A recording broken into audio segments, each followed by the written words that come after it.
And of course, I'm particularly pleased to see our guest of honor, Bernie Sanders, here. Welcome, Senator Sanders.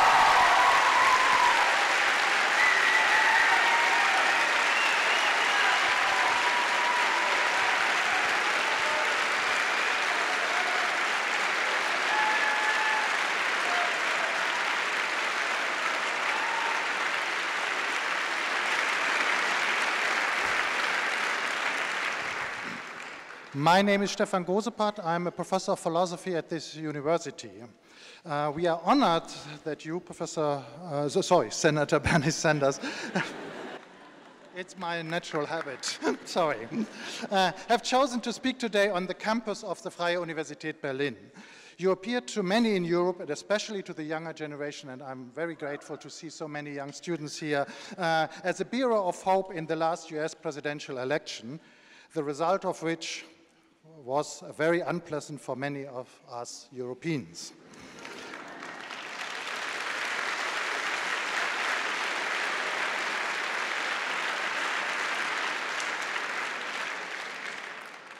But your steadfast advocacy for greater social and economic justice, especially in education, continues to inspire many citizens throughout the world. So it is fitting that you have stopped here in Berlin at the Freie University, where in 1963, John F. Kennedy gave one of his most celebrated landmark speeches just outside the window over there. Although not as famous as his speech delivered at the Schöneberger Rathaus, I guess a day later, it was truly path-breaking. Kennedy said, and now I'm quoting, "This school, and this must be true of every university, must be interested in turning out the citizens of the world, men who comprehend the difficult, sensitive tasks that lie before us as free men and women, and men who are willing to commit their energies to the advancements of a free society." End of quote. It certainly seems to me and others that you, Senator Sanders, are exactly the right person to continue this great tradition at our university. Whatever else the election of Donald Trump has brought, it has definitely catalyzed a worldwide repoliticization, awakening an otherwise rather apolitical youth to the fact that their voice and their commitment matter enormously. Justice is not a gift from the goddess Justitia. The conditions of justice are man-made. Therefore, justice must be fought for and won politically. After the fall of the Berlin Wall, it appeared to many, falsely, that freedom had no cost and that liberalism has finally triumphed for good. Now we must see and face again the painful realization that freedom is under threat everywhere, even in the West, where we thought it was relatively safe. We cannot stop working for our freedom. In this respect, the name of this university is as relevant today as it was 15 years ago, when we were one of the most prominent locations of the worldwide student movement in 67-68. Speaking of freedom, we do not mean that libertarians have what libertarians have in mind, namely a bare freedom stripped of any social rights. We understand it rather in the best old European tradition, the promotion of social liberty, where freedom is secured by rights for everyone, regardless of gender, religion, or class. In this regard, Senator Sanders, many of your reform proposals seem more than justified. Whatever justice we have in Germany, it is not separable from the conditions of the United States. In today's globalized world, we can only achieve an equitable international order if the US helps to take the lead on issues such as climate change, global trade, disarmament, the fight against terror, and migration. Even if your proposals would seem too radical for some, even in Germany, we sincerely welcome your intervention in these most challenging times. Many thanks for coming to speak to us today, Bernie Sanders.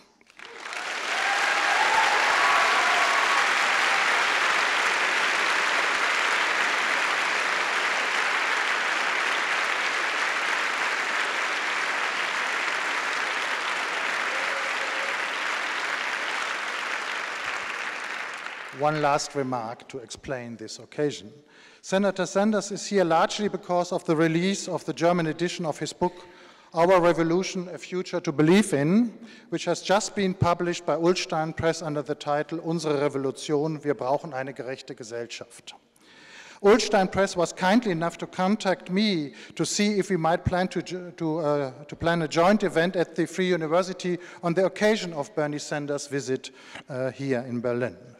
We pursued this wonderful idea and right away, and the incredible turnout testifies to its importance. We are broadcasting this event even via live stream. Ullstein Press had the good idea to bring Die ZEIT on board as a co-organizer. Christoph Arment of Die ZEIT will moderate the discussion following Senator Sanders' speech. I am very grateful to all three partners, the Free University, the Ullstein Press, and Die ZEIT, for having cooperated so successfully on this event, and I'm especially grateful to those working behind the scenes who contribute to this organization as well. With this, I will lead the floor to Dr. Sif Bublitz, the director of Ullstein Press. I wish you all an inspiring evening, and thank you once again, Bernie Sanders, for joining us today.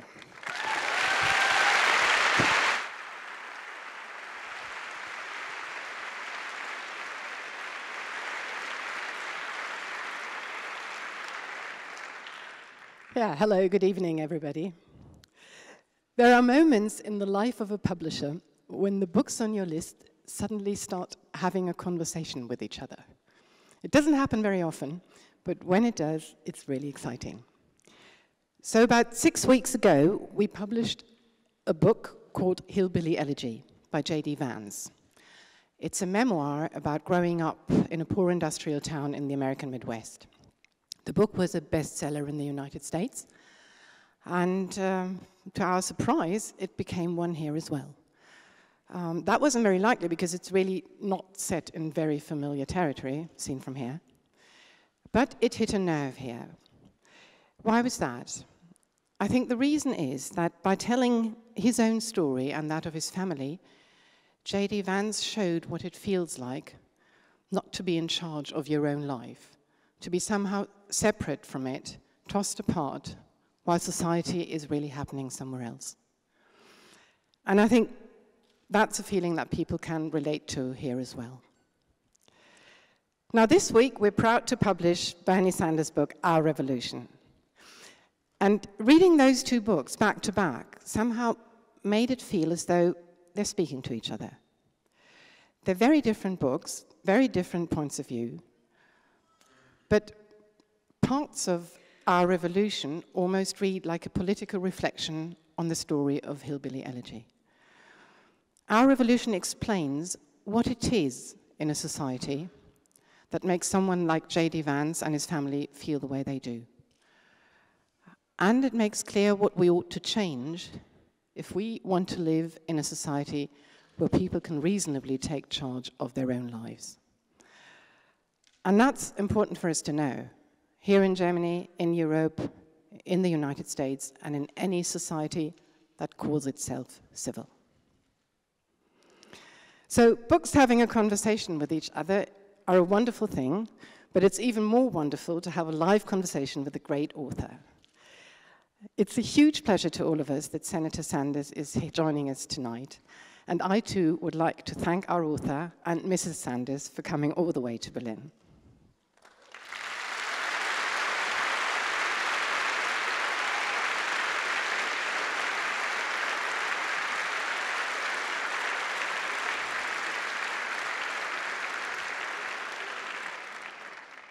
And I'd like to thank our partners in this event, the Free University of Berlin, particularly Stefan Gosepat, and ZEIT-Magazins, particularly its editor-in-chief, Christoph Arment. Christoph will be our host tonight, so the floor's all yours now, and a warm welcome to you.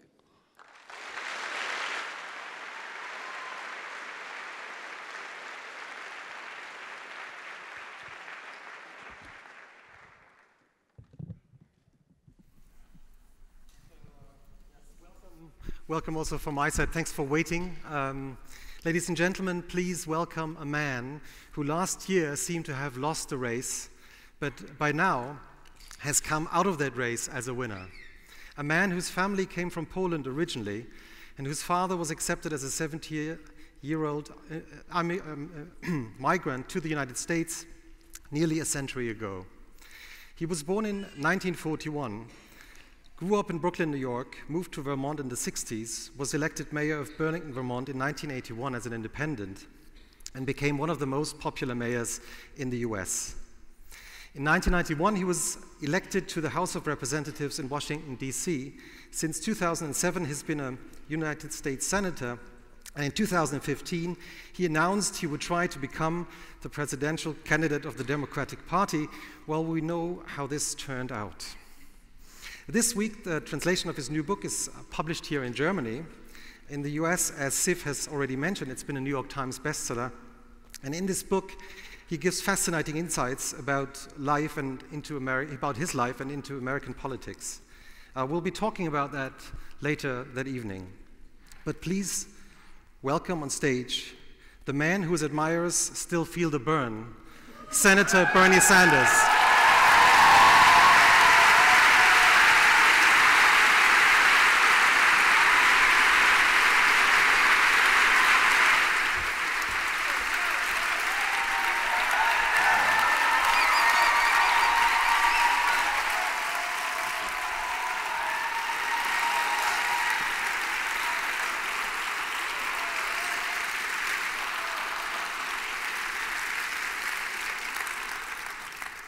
Thank you very much for inviting me to be with you. And Jane, my wife, and I are delighted to be here at the Free University of Berlin. Let me, during the course of my remarks, talk a little bit about some of what I know interests all of you, and that is what the hell is going on in the United States. And then I'll talk a little bit about the book. And if you're interested in American politics, I think you'll enjoy the book. And lastly, Christoph and I will do some questions and answers, I think questions that you have submitted. Let me begin by stating the obvious, and a view that is shared by the vast majority of the American people, and in fact, a strong majority of the people in the United States Congress.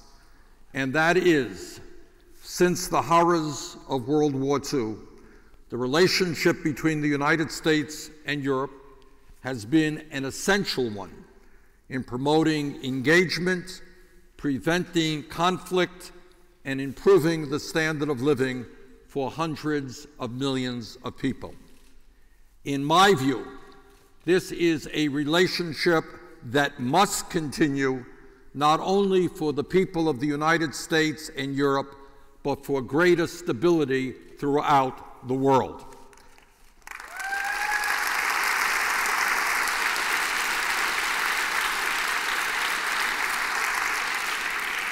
And President Trump notwithstanding, that is the view of the overwhelming majority of the American people.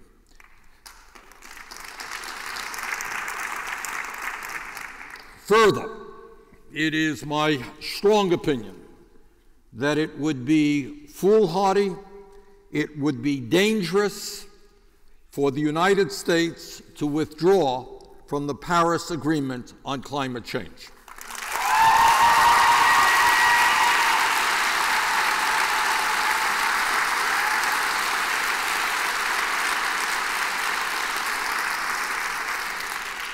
Now, we don't know what will happen. There are news reports, literally, that just came in a few hours ago that suggest that Trump will, in fact, withdraw. But if he does that, I will say two things to you. Number one, obviously it is a horrific mistake, but number two, understand that the American people, and I know you in Germany and people throughout this world, understand, unlike President Trump, that climate change is not a hoax, but it is a reality, a dangerous reality, caused by human activity, that climate change is already causing major problems all over the world, and that it is absolutely imperative. And again, I congratulate Germany for the work that you are doing. And in the United States, I want you to know that many states, including my own, are moving aggressively to do the right thing, and that is to transform our energy system away from fossil fuel to energy efficiency and sustainable energy.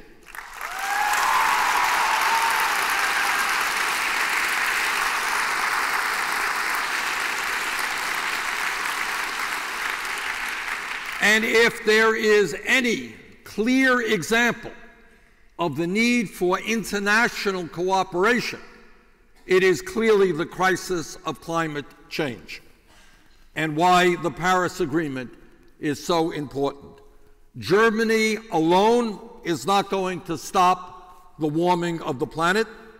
It is not going to stop increased floods and droughts and heat waves and rising sea levels and the acidification of oceans all over the world. Germany can't do it alone. China can't do it alone. The United States can't do it alone. This is a crisis of extraordinary consequence that calls out for strong international cooperation if we are to leave this planet for our children and grandchildren in a way that is healthy and habitable.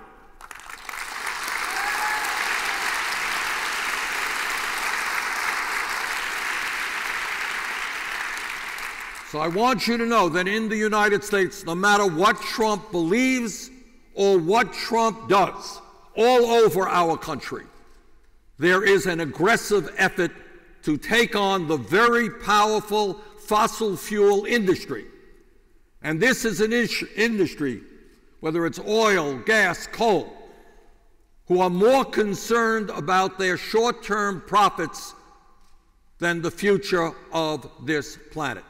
So please understand that in America, in my state of Vermont, and throughout the country, people are moving to solar, they're moving to wind, they're moving to geothermal. We're putting billions of dollars into weatherizing our buildings. We're moving aggressively to move away from the current transportation system into electrifying our vehicles. So no matter what Trump may say or do not think that the people of the United States are turning their backs on this crisis.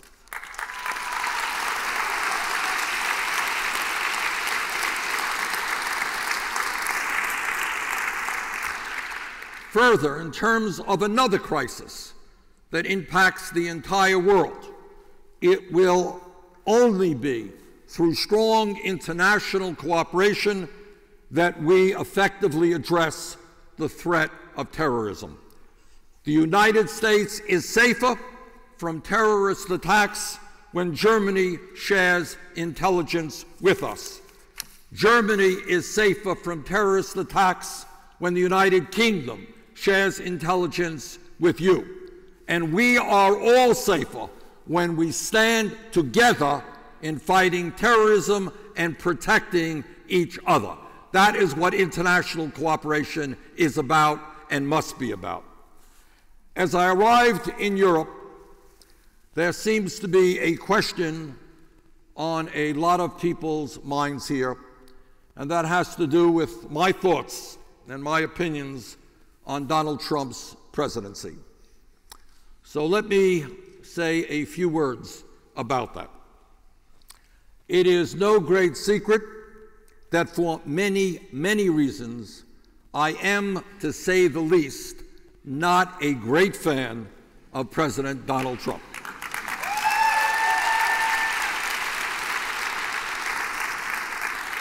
And let me very briefly state a few of those reasons.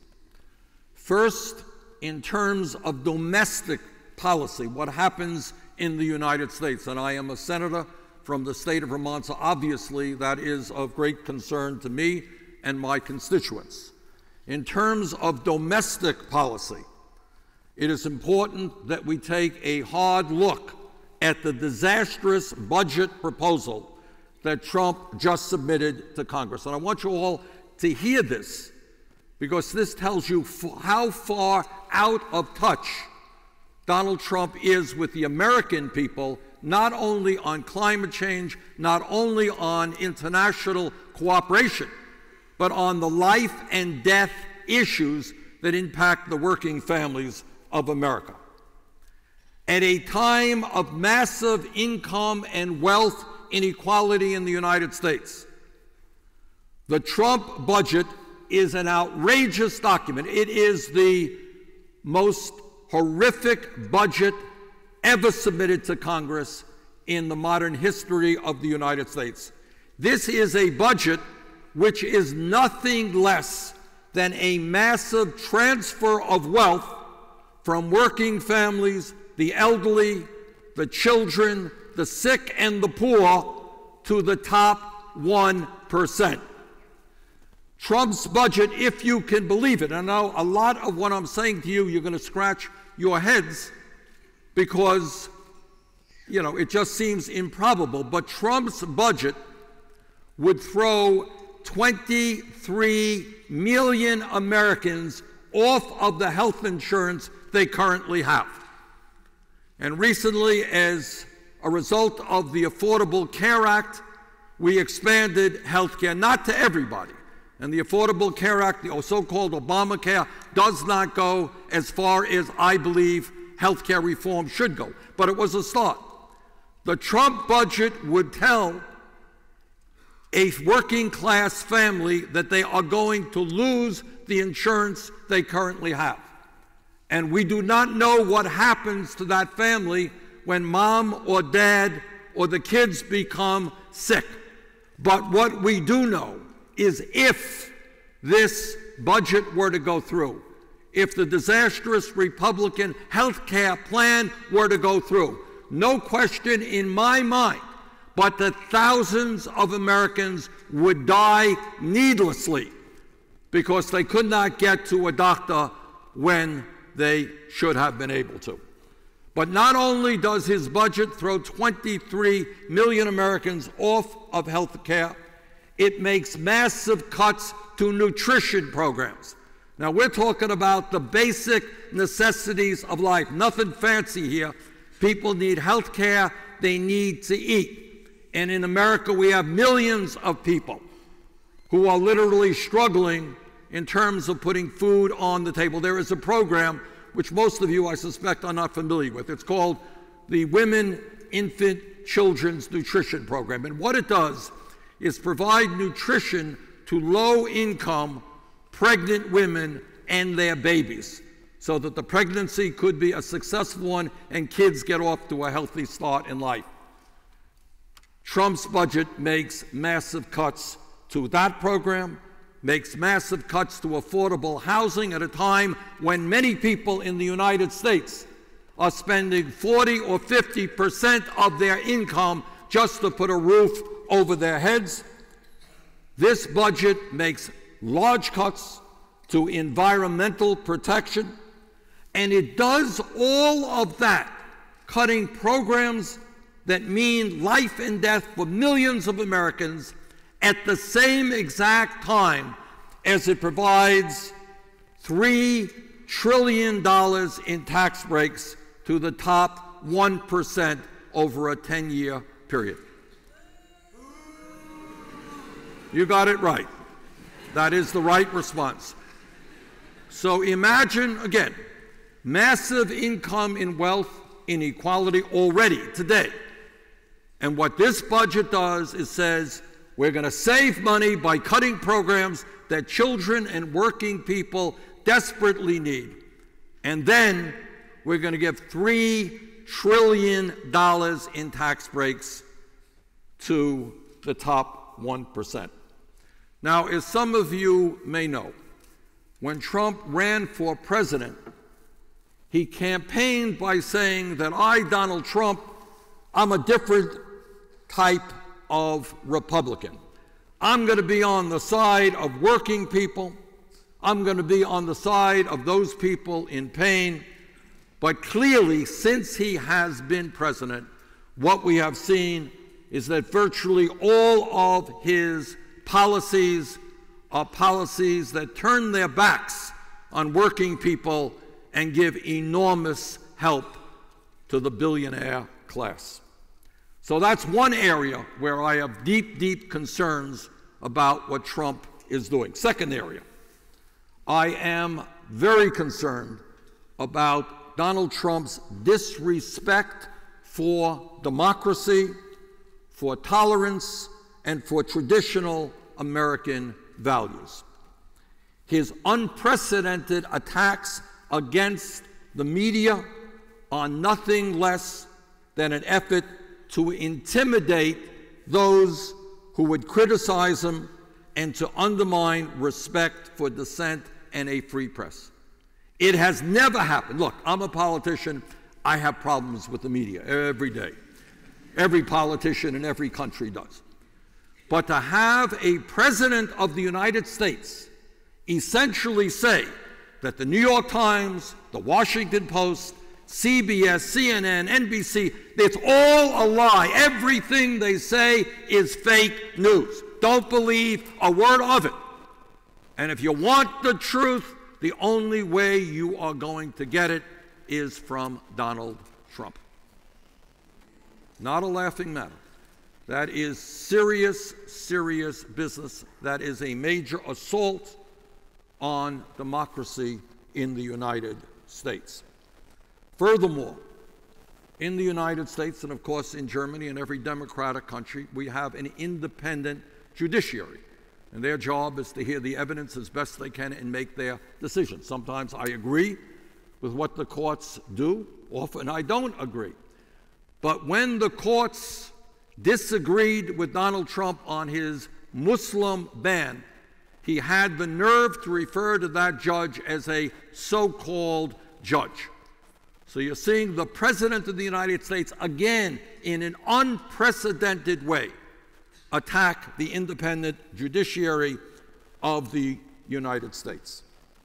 His attack against the judiciary seeks to diminish a co-equal branch of government, as outlined in the Constitution of the United States. Furthermore, and I say this without any pleasure, and I say this not in a partisan way, because all of you should know it, as I'm sure it's true here at the Free University and throughout your country. We all have friends, and I have colleagues in the United States Senate who are very, very conservative and whom I disagree with on every issue. But the difference between them is many of them believe what they say. They are honest. This is what they believe, and they say it, and I respect that. Some of them are my friends. But what we are seeing in President Trump is a man who time after time after time tells blatant lies and makes outrageous claims that are not backed up by facts. And one of the lies that he told, and he told it for a reason, and some of you may know this, some of you may not, but a couple of months ago he said, you know, we just had an election in November where Trump won, and he said 3 to 5 million people, that's a lot of people, voted illegally. They were not allowed to vote. They voted illegally in that election, 3 to 5 million. Well, it turns out there is no election official in the United States, not Democrat, not Republican, not anybody who believes that is true. Now, why did Trump say that?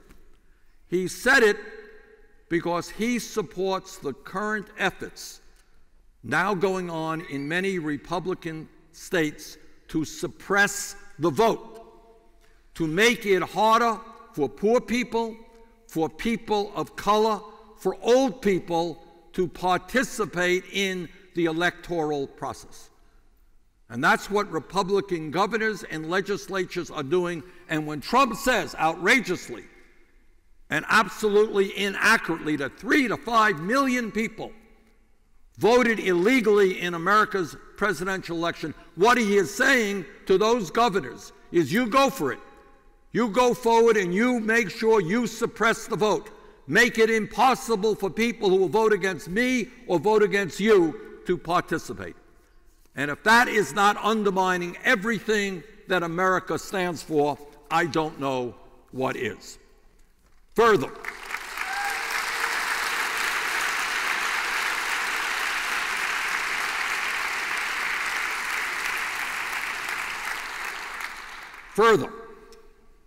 I am outraged at President Trump's efforts to divide the American people up on the basis of race, religion, or national origin.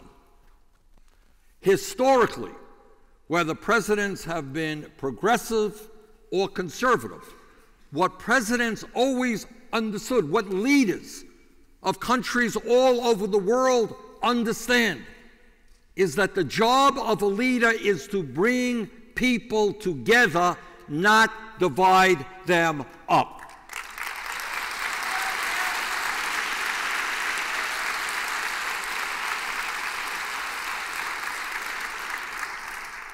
I also, in terms of respect, or I should say lack of respect for democracy and America's democratic values, I must say that I find it rather strange that the President of the United States, a nation which has historically led the world in promoting democracy, we invest a lot of money in helping developing countries move toward democracy, sometimes with success, sometimes not.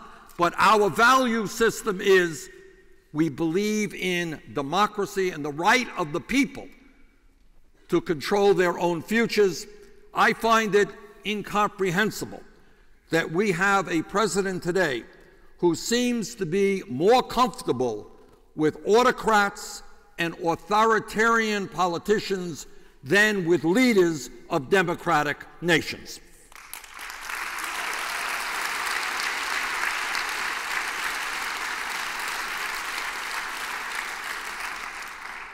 Frankly, many Americans are scratching their heads, they really are, and trying to figure out why it is that Donald Trump seems to admire President Vladimir Putin quite so much. Putin, as all of you know, is a leader who has severely repressed democracy in his own country, has interfered in the free elections in the United States, France, and in countries all over the world. Germany, watch out. You could well be next. And you have a man in Putin who has spent the last years trying to destabilize democracy around the world. Americans are wondering why President Trump has such kind words for President Duterte of the Philippines, who is radically undermining civil rights and civil liberties in his own country, and why he feels so comfortable with the leaders of Saudi Arabia, a hereditary monarchy which treats women as third-class citizens and which promotes Wahhabism, a radical and extreme version of Islam. I am frequently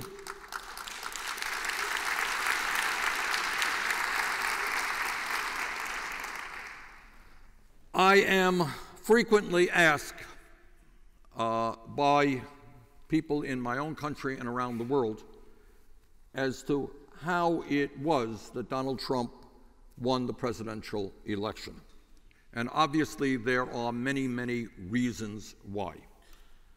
But one of the major reasons, and I think people outside of the United States may not fully appreciate this, is that Trump won the White House because many millions of working class Americans, often in rural areas, are being left behind by the global economy.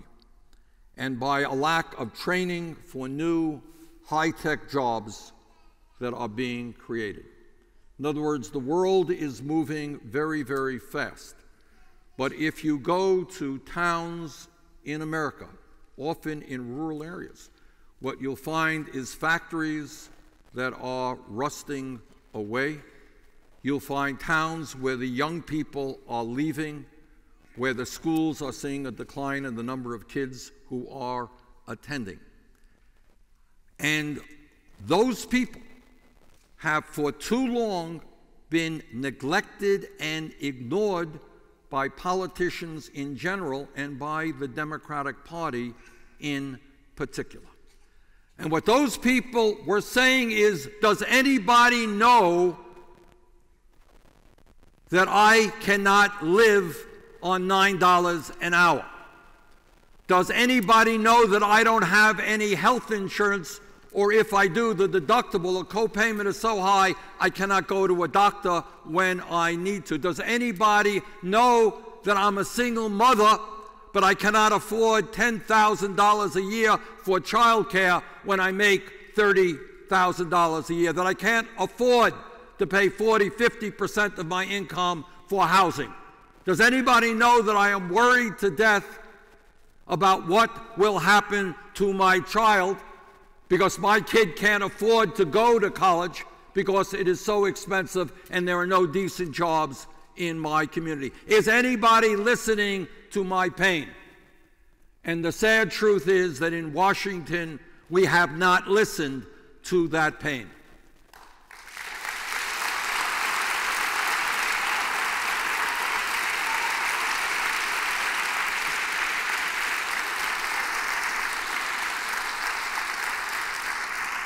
And the truth is, and I am not sure that many Europeans know this, but for 40 years, and I'll go into this a little bit more in a moment, but for the last 40 years, while technology has exploded, while workers have become more productive, while an enormous amount of wealth was created in the United States, in the midst of all of that, the middle class of the United States has been shrinking.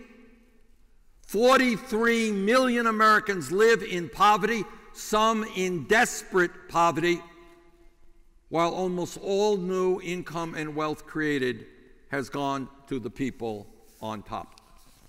So people are looking, they're working. In my state, it is not uncommon. And when we tell people what kind of vacations you have here in Europe, they get very jealous. They get jealous because many of the new jobs, if you're going out for a job, do you know how many vacation days you may be getting in your new job? 0. Young lady got that answer. Now, you got that? You go to work, you have 0 vacation time. You have 0 paid family and medical leave. So if you are a mom and your kid gets sick, you're going to have to make the choice of staying home with your kid or maybe getting fired from your job. But this issue of what's happening in America to a declining middle class, let me assure you, is not limited to the United States of America. It exists in many, many parts of our world. As a result of the global economy, the multinational corporations are doing extremely well, and the wealthiest people, not just in the United States, but in country after country after country, the people on top are doing phenomenally well. They like unfettered free trade, because in America, that means you could shut down a factory where people were making a living wage and then move to China or Mexico where you're paying people a small fraction of the wages being paid to American workers. You got huge financial institutions that are not American financial institutions. They exist all over the world, and the ability of nations to control these financial institutions is very much in doubt. In the United States and throughout the entire world, trillions of dollars of corporate profits avoid taxation because of tax systems that allow the big money interests to transfer money at the click of a button to escape their tax obligations in the countries in which they function. In the United States, and it's true all over the world, in the United States you have corporations that make billions of dollars a year in profit who pay zero federal taxes because they stash their profits in the Cayman Islands, in Bermuda, in Luxembourg, in Ireland, or wherever it may be. Now, in terms of, so this is, again, in terms of international cooperation, this is an area where we all must work together. It is not acceptable that huge, profitable corporations avoid paying their fair share of taxes, whether it's in the United States, Germany, the UK, or any place else.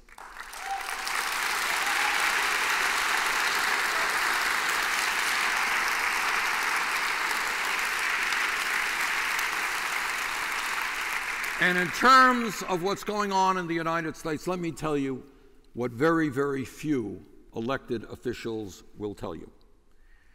And that is, my greatest fear is that the United States today is moving in the direction of becoming an oligarchic form of society, an oligarchy, in which a small number of billionaires control our economy as well as our political life.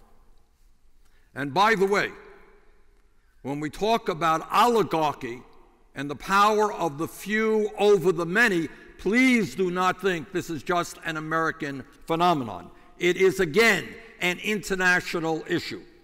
Globally, if you can believe it, the top 1% globally now owns more wealth than the bottom 99% of the world's population, some 3.6 billion people. Furthermore, if you can believe this, the wealthiest 8 people in the world, 8 people, own more wealth than the bottom half of the world's population. Can you imagine?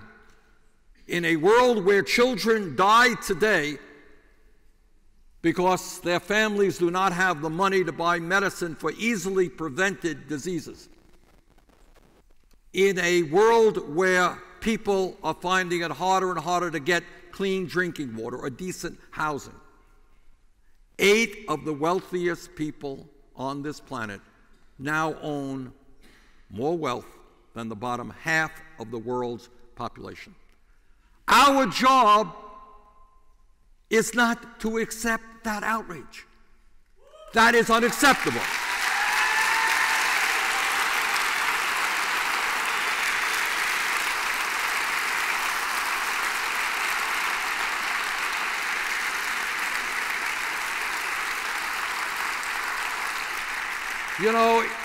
You know, it is easy to read history books and think about the kings and the queens and the czars, people who had just extraordinary wealth while their people had nothing. It's easy to look back in history. But what do you think is happening today? You got people out there worth 30, 40, 50 billion dollars who own hundreds of automobiles, they own yachts. They couldn't spend that money in 1,000 lifetimes. And then on the other hand, we have children who are dying needlessly. People can't get to the doctor when they should. Our job is to stand together, Germany, the United States, the entire world, and say that in this moment of history, when we have so much technology, we have the potential to do so much to improve life, that we have got to stand up all over this world to this billionaire class and tell them that their greed and their selfishness is no longer acceptable, and we are going to take them on.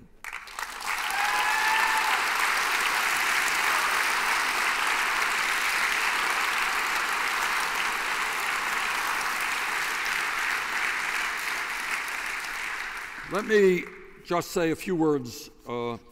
Publisher invited me here. They would like me to talk about the book. What the book does, the book, interestingly enough, was written before the November election. So I did not know who would win. What the book does is two things. It talks about the presidential campaign. And it talks about my belief and my wife Jane's belief that it would have been wrong to allow the Democratic primary to essentially go uncontested. That it was terribly important to raise issues that the American people wanted to have discussed.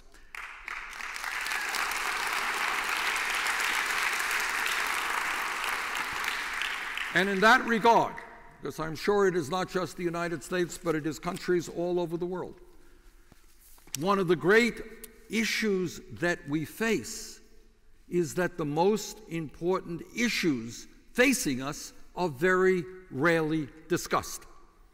And if you read the book, if you buy the book and you find it boring, go to the last chapter, which deals with corporate media.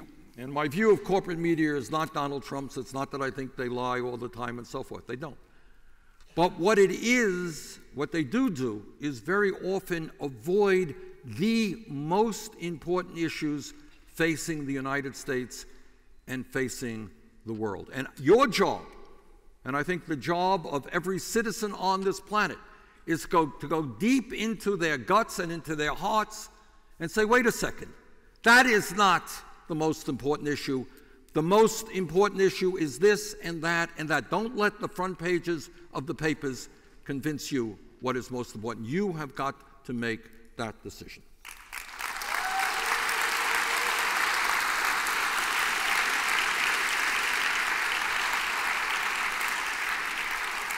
We started the presidential campaign with no money, no organization, and very little name recognition. Very few people knew me outside of the state of Vermont, which is one of the smallest states in the country and a beautiful state, and I hope when you guys get to the United States you come and visit us. But we started this campaign not only with very few resources and little name recognition. Frankly, we hadn't a clue how you run for President of the United States. Not a clue. But we learned pretty quickly. And the main point was that what we found as we began the campaign is in the United States, among working people and among young people, there was a hunger for big thinking rather than small thinking. There was a hunger for questions like, very simple question, but a question not asked in the United States Congress. The United States of America today is the only major country on earth not to guarantee health care to all people. And yet we spend probably twice as much per capita on health care as you do. That's the bad news. The good news is the insurance companies and the drug companies are making billions in profit.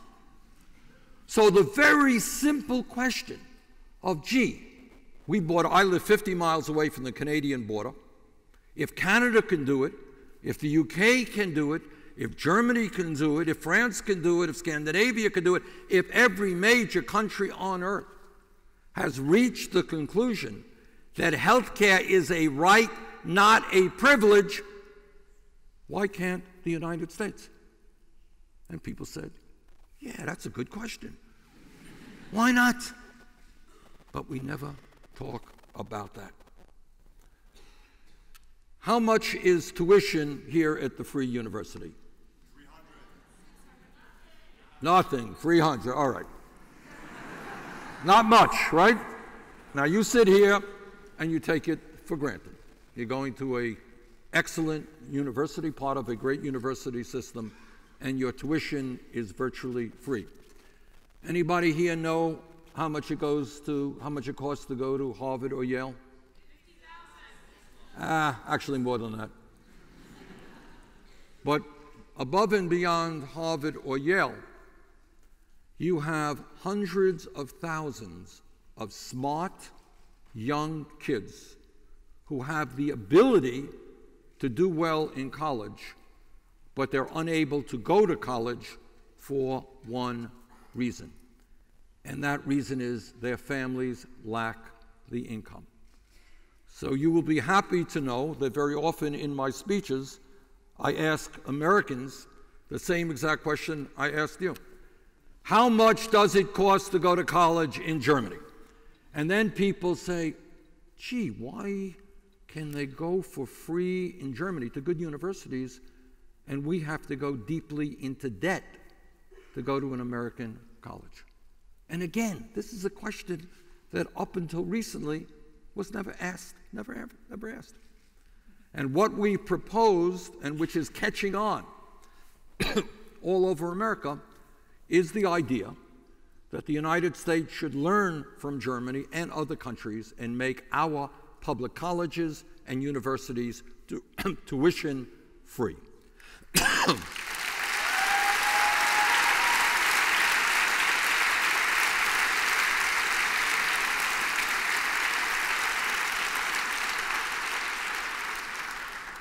Now, not only that, but we also have something that you are probably unfamiliar with.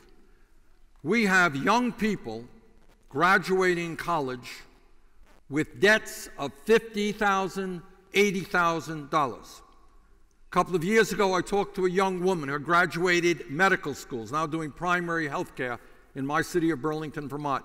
She graduated medical school $300,000 in debt. Now, I thought that was crazy. Then I went to Iowa, and I saw a young woman who just graduated dental school. And she said, Bernie, you know what my debt is? No, what's your debt? $400,000. So just raising this question of understanding that in a highly competitive global economy, we need all of our young people all over the world to get the best education that they can without going deeply into debt. That idea resonated throughout the country, and especially among young people and their parents. Let me touch on another American issue. I want you to think about this as well. Not widely discussed, I believe, in Europe, but very, very important in our country. In the United States of America, the wealthiest country in the history of the world, we now have more people in jail than any other country on earth. China, a communist authoritarian country, 4 times the size of the United States, has fewer people in jail than we do in America. And I was talking to some elected officials in California who were telling me that over a period of years, far more money in California was spent on jails and incarceration than on colleges and universities. And the people in jail are disproportionately African American. And what we understand to be the case is that an African American male born today stands a 1 out of 4 chance of ending up in jail. African American, Latino, Native American. So the issue that we raised loudly and clearly is that at a time when in inner cities, minority communities, youth unemployment could be as high as 20, 30, 40%, maybe it makes more sense to invest in education and jobs rather than jails and incarceration.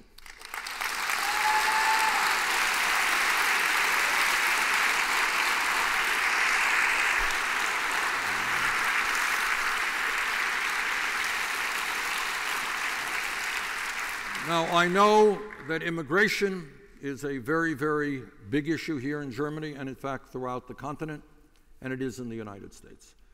And this is an issue that Trump is using to scapegoat minorities, mostly Latinos. And the choice we have in the United States is, do we do the right thing?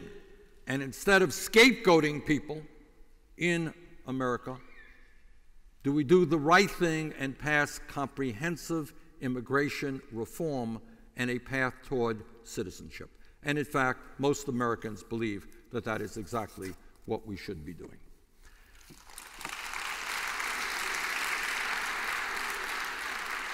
All right, let me conclude, and then Christoph is going to come up and ask me some hard questions. Let me conclude by saying this to all of you, and I would say this, I say this in the United States, all over the country, and I would say it in China and India and any place else. These are difficult times for not only the United States, but for the entire world. A lot of people are hurting, and what demagogues do is, instead of leading people to confront the real problems facing the nation, what they do is scapegoat minorities who often have no power. And they say to somebody in the United States, you don't have a job, it's that Mexican guy's fault. You're earning $8 an hour, it's that Muslim person's fault. And our job right now, in this critical moment, when we see the rise of right-wing extremism in Europe and in the United States, our job is to do several things, it seems to me. Number one, we cannot turn our backs, no matter how convenient it may seem, on what's going around in the world. I know that there are people who say, I can't deal with it, this is crazy, give me a break, I'm going to focus on my life, my family, my career, I can't deal with this stuff. I beg of you not to take that path. What I urge you all,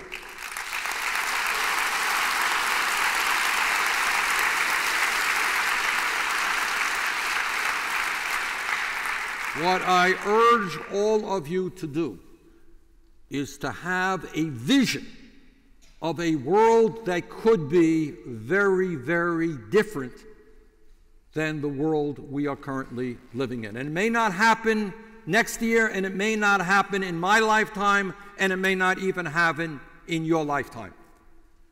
But right now, with an exploding technology, we have the potential to create an incredible world. An incredible world. We don't need to see children dying because they cannot afford cheap medicines. We can have the best schools, extraordinary schools, free of charge all over this world. Yes, we can combat climate change. Great breakthroughs are already taking place. We can transform our energy system. And while I know that this struggle has gone on for hundreds of years, we just drove past one of your great monuments to some war, and we got monuments in my country to some war, and all over the world, people have these great monuments to wars where millions of people get killed. Yes, if we are smart and if we work together, maybe, just maybe, we can end the horrors of war and bring peace to this planet.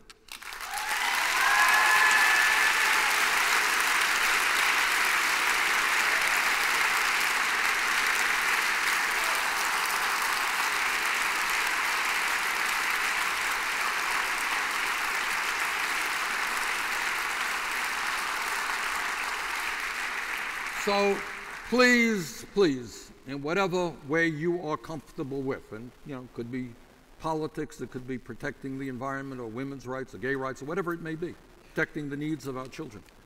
Do what has to be done. Don't stand by and let bad things happen.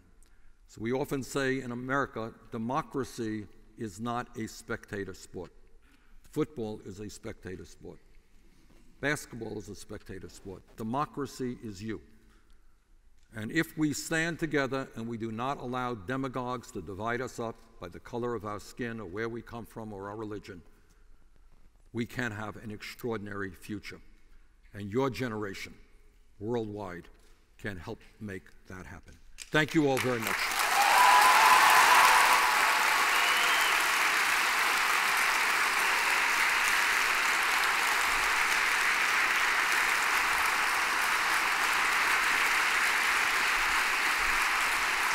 Okay.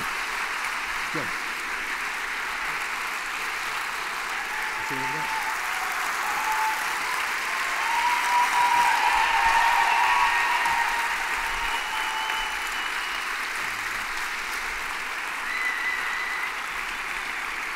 Thank you. Thank you.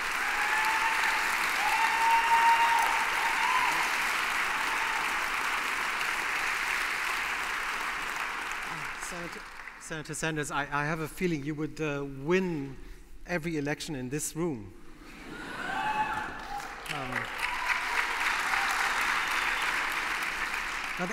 There's a wonderful photograph in your book that shows your hands holding a handwritten speech. And you've written under that photograph, I do write the speeches myself. And as we can see here, you made little notes on your speech. When did you actually take your time for the speech today? Well, do you know why I was late this afternoon? That's exactly why.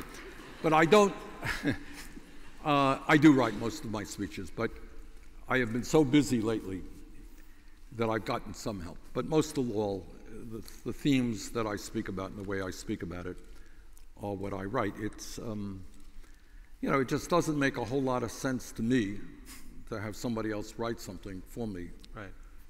You know, it's me who's talking, and so I try to do that. But I must confess that I've been so busy lately that I am getting more help than I used to. Now your book is called Our Revolution, and on page 66 of the book, you write, quote, "We need a political revolution," unquote. So how are we going to do it? Well, let me describe what I mean by that. In America, we have one of the lowest voter turnouts of any major country on earth. So the last election actually wasn't that bad. It was about 59, 60% of the people voted. That means in America, 40% of the people did not vote. And if you break that down, you find out that, I don't know what the number is, but vast majority, 60, 70% of low-income people, my guess is, don't vote. Many young people don't vote. So the first thing we have to do is to make politics relevant to ordinary people, to allow people to understand that the decisions being made in Washington or their state capitals very significantly impact their lives. A lot of people don't know that.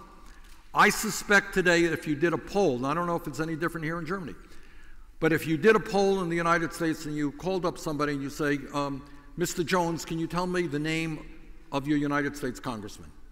I have little doubt that the vast majority of the people do not know the names of their members of Congress, what political party he or she is. So first of all, we've got to raise public consciousness and get more people involved in the political process. How do we do that? We do that by making politics relevant to, let me stand up if that's okay. Sure. By making politics relevant to people's lives. It's unpolite to keep sitting, right? All right. What many people in America feel is that people, and I'm sure it's worldwide. Feels like a town hall meeting right now. That's what I love, and I do these all the time. That's what I do. Yeah, it's good. Okay. And this town hall meetings are exactly how you engage people. Right. But in other words, we need to make people aware what is being done against them and what can and should be done for them. One of the saddest things, let me just detour for a moment because I suspect many of you don't know this, but in America today, millions of people, for the first time in the modern history of the United States, millions of people are dying at a younger age than their parents. Life expectancy for many people is actually going down. Now, what history is about, because of improvements in healthcare and in medicine, is that everything being equal, you're going to live, on average, a longer life than your parents. And your parents lived a longer life than their parents. But in America now, because there is so much hopelessness in certain parts of the community, you know what people are doing? They're turning to drugs. We have a severe heroin epidemic in the United States right now, opioid epidemic. People are turning to alcohol big time, and even suicide, because people see no hope for their future. Our job is to reach out to those people to connect with those people, to bring those people in the process. When I became mayor of the city of Burlington, the largest city in the state of Vermont, Jane was not my wife then, but she worked with me. And what we did is we reached out to people, and people became involved. We started youth councils and senior councils and women's councils, and people suddenly became involved. 2 years later, second election, we almost doubled voter turnout. Right. Okay. And also with this campaign, I mean the presidential campaign, you use social media. We use social media absolutely. In a very smart way. I mean, that's why you reached out to so many younger voters, right? Well, I think the social media is a tool, a very valuable tool. But social media is not going to do you any good unless you have ideas that people are going to respond to. Right.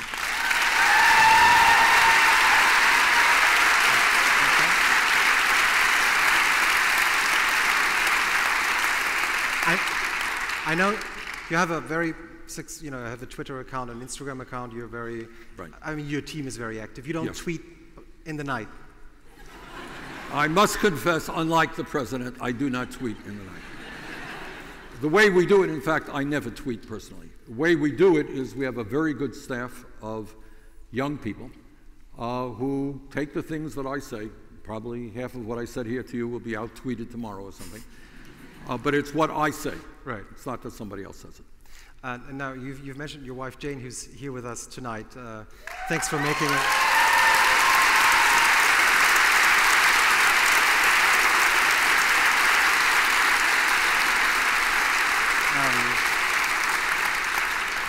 But in the book, I learned that Jane was not very enthusiastic about the idea of you trying to run for president. I mean, what made her change her mind?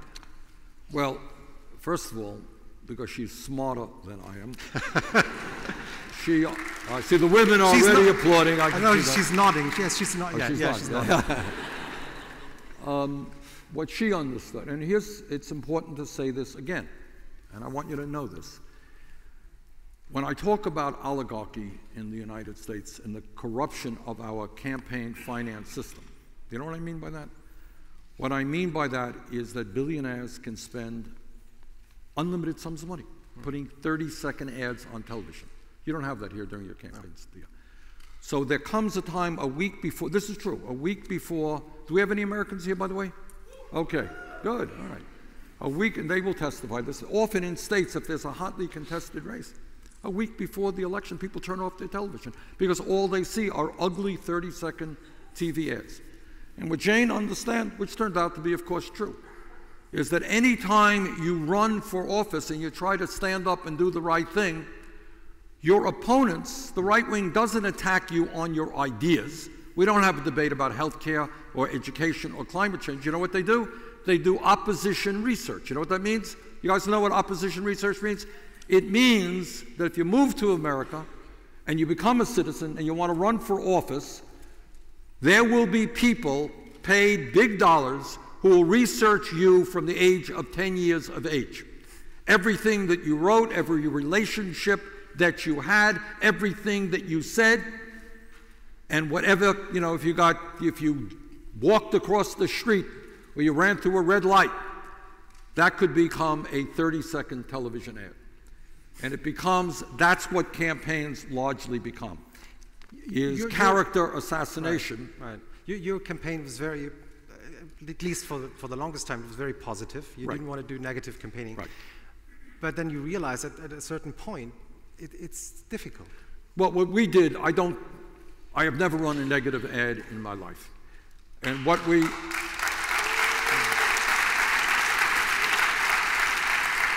And I'll tell you why. It's not just because I think it is wrong. Here's my experience. When I ran for the United States Senate in Vermont in 2006, not surprisingly, the guy who ran against me was the wealthiest guy in the state of Vermont, okay? Worth hundreds of millions of dollars, and so he funded his own campaign. And he ran the ugliest ads against us. My God, it was terrible. It really was. I couldn't watch the damn television. You're watching television and boom, there's this ad about what a terrible human being you are. But you know what happened in Vermont? I was going to beat him anyhow. But the margin of victory exploded. Right. Because people in Vermont said, we know Bernie Sanders, we may disagree with him, but he is not the person you are portraying. Right. Now that can happen in a small state where people know you. Nationally, that is not quite the case. So what politics is about is trying to define the candidate. So if you're running for office, what the opposition will do is before anyone knows you, if you're not well known, they will research you, put all kinds of ugly crap on television, and you're gonna have to run against that. She understood all of that. But we made the decision knowing full well that that was gonna happen, that these are critical times and we had to get involved. And I think the incident you're talking about, which turned my wife's mind around, is we were having breakfast in a restaurant near where we live, and a veteran, maybe from the Vietnam War, came over to our table and he said, you know, I apologize, I'm sorry to disturb you, but I just want to thank you very much for the work you did for veterans, for helping me. And of course my wife started crying. How did you react? Tears in your eyes? Well, you know, it's, you know, we have a good relationship with the people in my own state, right. and we do try to help, and often are successful. But, you know, essentially, there are a lot of people in trouble who need help, and it was important for me to run.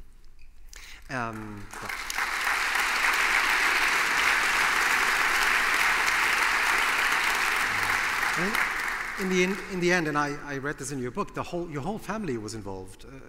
I mean, yes. Is it true that your daughter Heather, who's apparently a yoga teacher, yep. even got you on the cover of a couple of yoga magazines? She did. Because you don't seem to be a yoga guy. I mean, I don't know. Maybe I'm wrong. You're right. I should be. No, Heather is a yoga instructor in Sedona, Arizona. It's a beautiful, beautiful, beautiful town. If you ever get to, after you leave Vermont, here's one from it's too Sedona? cold, go to Sedona. It's a lot warmer. It's a very beautiful town. Phoenix. And Heather teaches yoga there. Right. At the start of the campaign, and I love that story when you mentioned it in the book, the first stop was in a similar town, I guess, but in New Hampshire it was called Concord. And you went there with your campaign manager, and you got totally lost. Yes, we followed the GPS exactly, and it got us to the right street, except it was the wrong town. That was the start of our campaign, but fortunately, but I will tell you the rest of that story is we were only 10 or 15 minutes away from where we were supposed to go. And when we got there, it was just an incredibly large crowd. We had to go outside. And that evening, we held a rally in a town called Portsmouth, New Hampshire, and the big, big church, and it was just mob. So on that day, that first day of the campaign, we knew that we were beginning to strike a chord with many people. And that followed a rally that we had in our own small city where 6,000 people came out for the start. So. And you also, during the campaign, you soon found out that you were winning the younger voters, whereas Hillary Clinton was easily winning with the older voters. Right. I mean, you're a young soul, as we've experienced tonight, but at the time you were 74, so how did you match this? And the answer is, I haven't a clue. You know, all of you are familiar with the term millennials, right? You old millennials? When the campaign began, honest to God, I didn't even know what the term millennials meant. Did not know.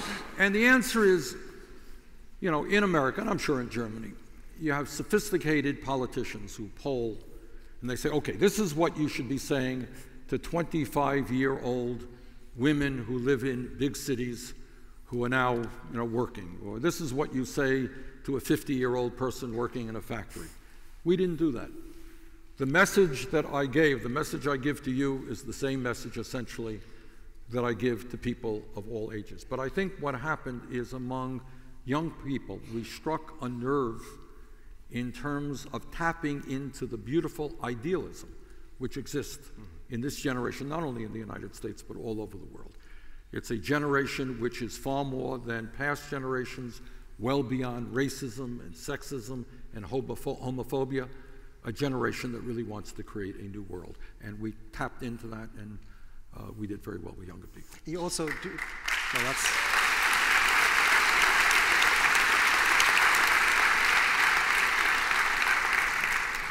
well, we asked a couple of millennials who are probably here in this room tonight, students at the John F. Kennedy Institute here in Berlin, who are taking, yes, they are all here. They're taking a course called Democracy in America, so that's, yeah. And they wrote some questions down for you, and I'm going to ask, I would like to ask you three of them. Sure. Would you mind answering them? The first question is, you support minimum wage for all Americans. Do you, Sorry? You support minimum wage Yes. for all Americans. Yeah. Do you also support a UBI, the Universal Basic Income? I do, but that is not where we are. I think that is a very correct idea. In other words, what that essentially says is that no family, I think it's Finland that's beginning to move in that direction, is that right? Yeah, I think also it's Finland, and yes. I absolutely support, but right now where we are, I mean, that's kind of a step too far right now for the United States. So what we are doing, and I'm proud I authored the legislation to raise the minimum wage right now in the United States. Federal minimum wage is $7.25 an hour, which is very, very low. We have offered legislation which now has 30 co-sponsors to raise the minimum wage to $15 an hour.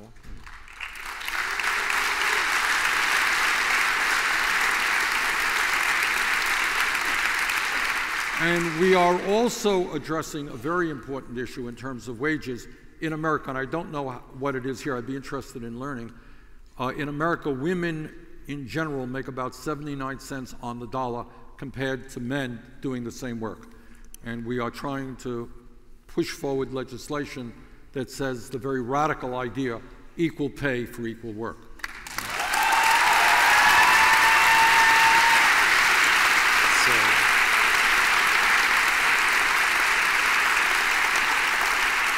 Second question is, do you think a viable and robust third party could emerge in America in the near future? Very good question. When I became mayor of Burlington, I defeated in our elections both Democrats and Republicans. I ran as an independent.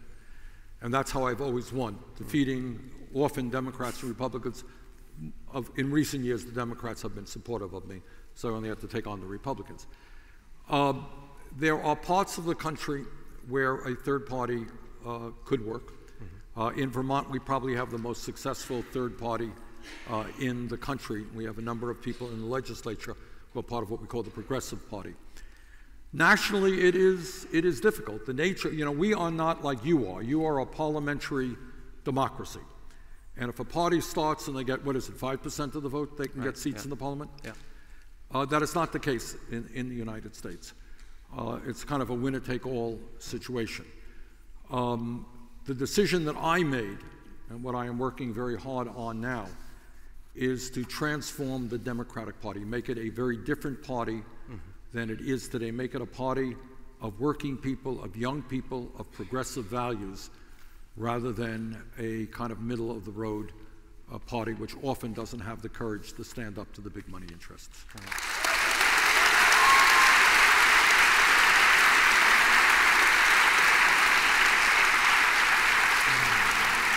And the third and the last question of the students is, do you think America should abandon the Electoral College? That's a good question. That's an excellent question, and it's hard in a sense to tell you that when Hillary Clinton ended up getting almost, and it's important you all know this, she ended up with almost 3 million more votes than Trump. But the Electoral College is such as you get all of the electoral votes in Michigan, in Pennsylvania, in Ohio, Florida, whatever it may be, if you win by 2 votes. Al Gore lost the presidency, you'll remember, back in the year 2000 because of the votes in Florida. So it's hard to say. Majority is supposed to rule, and I do believe in that. So the answer is yes. On the other hand, we have a constitution that was forged in compromise, which also says that the House of Representatives is reflective of the population of the states, but each state gets 2 senators. So we in Vermont think that's a great idea. that we get two senators and California does. But I think that at the end of the day, we're going to have to make sure that majority rules in America. And there are ways that you can do it, and it is something that should be pursued. No, that's the applause, please. During the presidential campaign, you got support from many artists like Harry Belafonte, Susan Sarandon, Sarah Silverman, Spike Lee. But one of the most, maybe the most surprising campaign support you had was Killer Mike. You guys know Killer Mike? All right, great. Good. How was the first meeting with Killer Mike? It was great. Killer Mike, first of all, the name, I got to tell you, intimidated me a little bit. He is an extraordinarily smart guy. He lives in Atlanta, Georgia. And we did something. We did a video in his barbershop. He owns a couple of barbershops in Atlanta. You were sitting here. No, the two of you were sitting, right? Yeah. In the barbershop. And in the United States... I was just trying to offer you this. In the United States, in the African-American community, barbershops are kind of an important place for people to get together and, you know, talk about what's going on. So I sat in one chair, he sat in the other chair, and it was a great discussion. He played a great role in the campaign, and we are still in contact.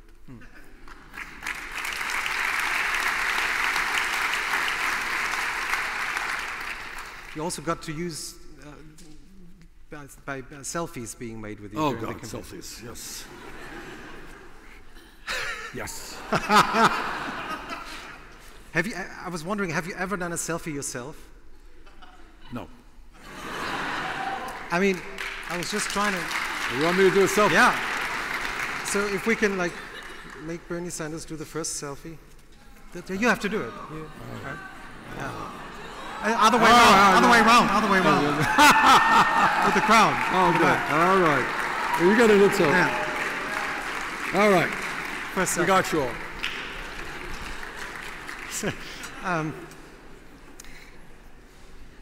I also found out... We're coming to the end of this very long list here. Well, this is... Yeah, we're finishing quite soon. Or do you want to take a seat? No, I'm okay. You want to keep saying the great thing about your book, especially in the first half of it, is that you write about the campaign and you explain American politics today, but you also write about your life and how you grew up. And one of those moments that apparently were quite important to you was at the University of Chicago when you were a student. And you were quite active in the civil rights movement, and you did some undercover reporting at the time. You and your team about the housing situation there. Yeah. How did you get involved in that?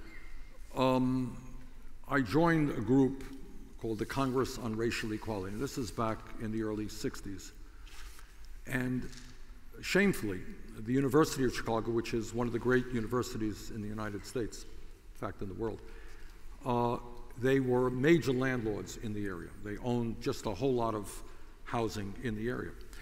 And they owned segregated housing, quite intentionally. So what we did is we had a white couple go to the landlord and say, we'd like to rent an apartment, and the landlord would show them the apartments that were available. And then an hour later, we would send a black couple into the same landlord and they'd say, oh, I'm sorry, there's just nothing available. And as a result of that, we had a demonstration, a sit-in demonstration, one of the first in the North at that period.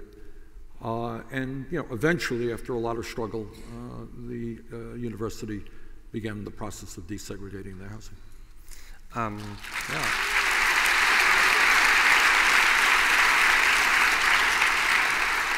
But the Chicago Police Department referred to you at the time as an outside agitator. Yes. This is ancient history. But there was, at that point, Chicago still is a troubled city. We have just a horrific number of murders in that city. It's the murder capital of the United States. But way back when I was there was a police department that was quite racist. Many of the police officers came from the South, and it was not a good department. It's better today than it was then. And what I remember like it was yesterday is there was a picture in the newspaper of a young black girl whose arm was twisted behind the back by a police officer at some demonstration or something. And we were having a public meeting on police brutality, and I was walking down the street tacking that poster on trees and walking down doing this. And I didn't know that right behind me there was a police car taking down the posters that I was putting up. And then I was informed that I was an outside agitator and the people like me were not particularly welcome into Chicago. But generally speaking, you've, for most time of your political career, you've been an outsider, you're an underdog. Yep. How did you actually, at the end, still win so many times? Is there a secret? Yeah, I think there are two secrets. First of all, you got to be honest with people about who you are, but more importantly about what their needs are. And second of all, and this is, my campaign for president was exactly the same thing as the campaign that I ran so many years ago for mayor of Burlington. And that is, it's called coalition politics. You know what coalition politics is? Maybe it's called a different name. What it is if we were to really do deep interviews with every one of you, we would find that probably on 80 or 90% of the issues, you would see the world in agreement. For example, if we talked about women's rights, and if we talked about gay rights, and we talked about climate change, probably overwhelming majority of the people in this room would agree. But then you go a little bit deeper, and you find that people disagree. My wife and I disagree on issues. But what is important in the concept of coalition politics is that I understand that maybe you and I don't agree 100% of the time. But if we agree 80 or 90% of the time, we stand together. So what we did in my campaign for mayor, we brought young environmentalists alongside of the Burlington Police Union of cops. And the cops' concern was they weren't treated with respect. They needed decent pay. They needed decent working conditions. They did not have it. So we put together municipal unions with young people who were concerned about the environment, with women who were basically kept out of City Hall at the time, with low-income people who were not getting a fair shake in the housing situation, with students. And I always feared that if I brought all of those people together in one room, chaos would break out. But the truth is, you can forge together coalitions, bring people together even if they do not agree 100% of the time. And that's kind of what we did in the presidential campaign as well. That was...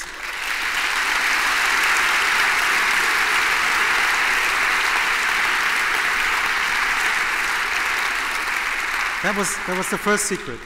Pardon me? That was the first secret? The first secret is being honest, and the second is bringing people together. I was asking about the topic of being an outsider. You know, our chancellor in Germany used to be called an outsider for a long time as well, for different reasons. What's your first impression on Angela Merkel? I plead ignorance and not knowing as much as I should, but looking, and I know that she is not probably the most progressive person in the world, but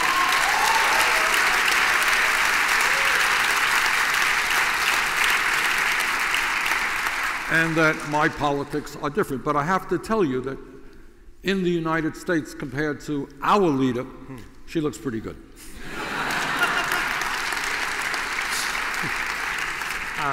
Now we're slowly coming to an end of this conversation, but because you've mentioned Donald Trump, you're president quite a few times tonight, and you've mentioned the Paris Treaty, that he's thinking about maybe leaving, and all these other things that are happening. Robin Wright, the lead actress of House of Cards, said recently, Donald Trump took all House of Cards ideas. Isn't that a big dilemma, that it feels like a TV show, but in fact it isn't? Well, that's a good point. And Trump is, as you know, has a very successful history in television. He is a very successful promoter. And there is no question but that there is a lot of that showmanship in what he does with his tweets and with other activities. Absolutely. Also in your book you mentioned that one of your political heroes of today is the Pope. Yes. And I also learned by reading your book that you and your wife Jane, you met him at the Vatican briefly, and you even slept in the same building. What was it like meeting him? Well, you know, this is an example of what I mean by, in a sense, coalition politics. Do I agree with everything that the Pope stands for? And the answer is no. Obviously, our views on women's rights, on gay rights, and on other issues are very different.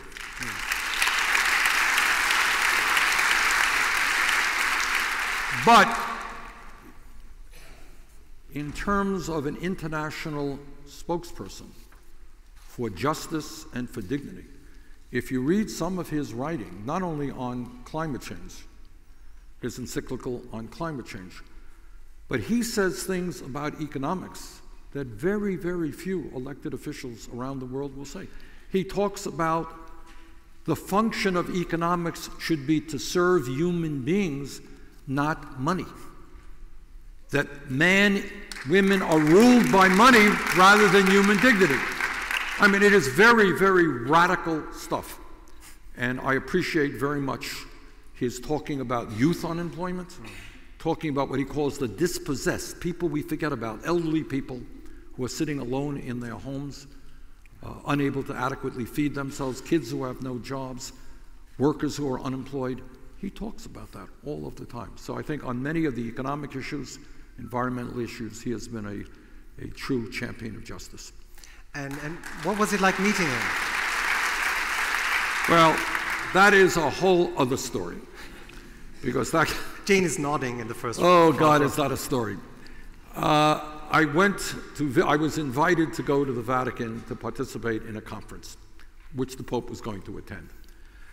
To make a very long story short, there were some people in the United States who were less than enthusiastic that I get my picture in the newspaper with the Pope. So things... And the Pope smiled. And so from very high levels, things changed. We had the opportunity just to meet him very briefly early in the morning. And you know, again, I think he is one of the great religious leaders on our planet today. Now we're really coming to an end. I've got two last questions. The first question that I thought was really, good read in your book. You write quite openly about the fact, and I'm just quoting you here, "I don't worry how I looked. A few years ago, I was named by some publication as the worst dressed member of the US Senate. Trust me, compared with how I looked then, I'm Mr. GQ today." And then, to make that story even more absurd, did I make the cover of GQ? GQ came and put me on their cover. In Washington, you have people who, some journalists who have nothing else to do but worry about whether your hair is combed or, literally how my front lawn looked. We made a great story in the newspaper that I didn't mow my lawn and other important issues like that. But, there are other things. Yes, the answer is that 30, 40 years ago, I didn't dress as neatly as I do now. That's the simple truth. For better or for worse, probably for worse. For better, because also, and you mentioned GQ, but also fashion brands now imitate your style. Jesus God. I mean, the French fashion brand in January copied your style on the runway in Paris. See, what I tell you.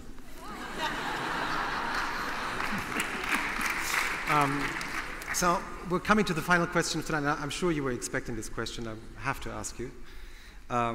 So will you run again in 2020?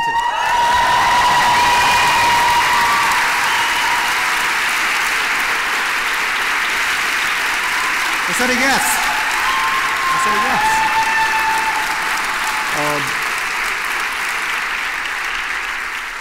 I knew you would ask that, and you know what my answer will be before you ask that.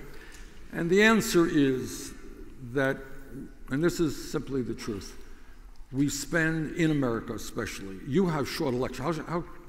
What's the length of time for your election campaign? 4 years. How long? 4 years. No, your election campaigns. Oh, yeah. it's only, yeah, it's going to start in the summer. It's only a couple of months, like couple 2 of or 3 months. months. In America, campaigns never end. And people are tired of it. And the reason they don't end is, number one, it's easy for media to cover, right? Are you going to run? Sanders said this, rather than talking about the issues impacting ordinary Americans. And number two, by the way, it is easy, people can make a lot of money out of that, you know, in television and doing advertising and all that stuff. So what the honest answer is I don't know. And the honest answer is So you haven't decided? Have not decided. And the honest answer is that right now we are working night and day trying to defeat Trump's agenda, trying to rally the American people. That is what is before me today. And worrying about an election 3 years from now,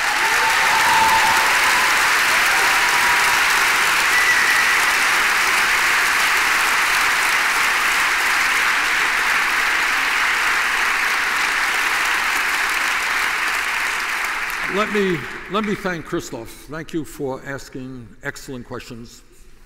Thank you. And thank you all for being here. Let me just conclude on a very serious note. And that is, I want you all to know that in the United States, we have millions and millions of wonderful people who are working hard every day in the fight for economic justice and racial justice and environmental justice and social justice. Trump does not reflect the values of most Americans. And we look forward, despite what happened last week here, we absolutely look forward to working with the great people of Germany, with Europe, with the UK. Our job is to bring people around the world closer together and not create fights when they're not necessary. So thank you all very much for being here. Look forward to returning. Thank you. Good job.